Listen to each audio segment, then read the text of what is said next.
Eto na naman. Oh, 6-7 trilyon sa papel ang buo.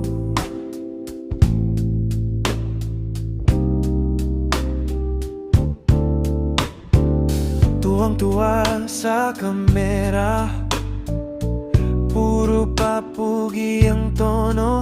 Pero sa palengke, kulang bigas, kulang ulam, kulang ako.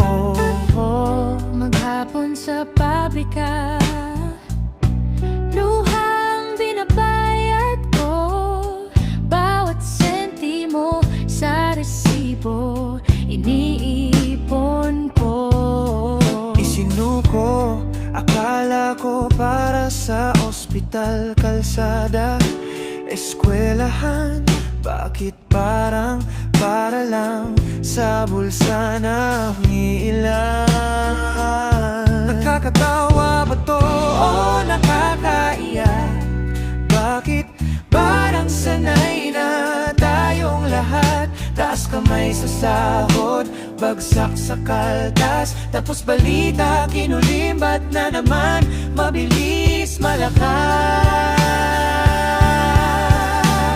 Kawawa na naman ang sambayanan. Sino ba talaga ang pinaglilingkuran? Manggagawa ang nagbabayad ng buwis, tapos buwis inanakaw lang uli. Kawawa na naman ang sambayanan. Hanggang kailan ganito ang kwento natin? Manggagawa ang nagbabayad ng buwis, tapos buwis inanakaw lang uli. Sabi nila para sa'yo to, Para kanino ba talaga?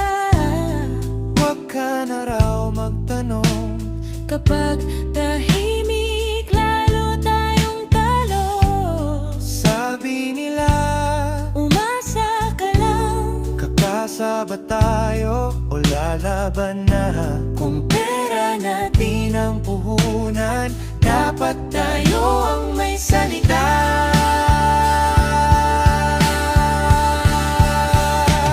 Kawawa na naman ang sambayanan. Sino ba talaga ang pinaglilingkuran? Manggagawa ang nagbabayad ng buwis,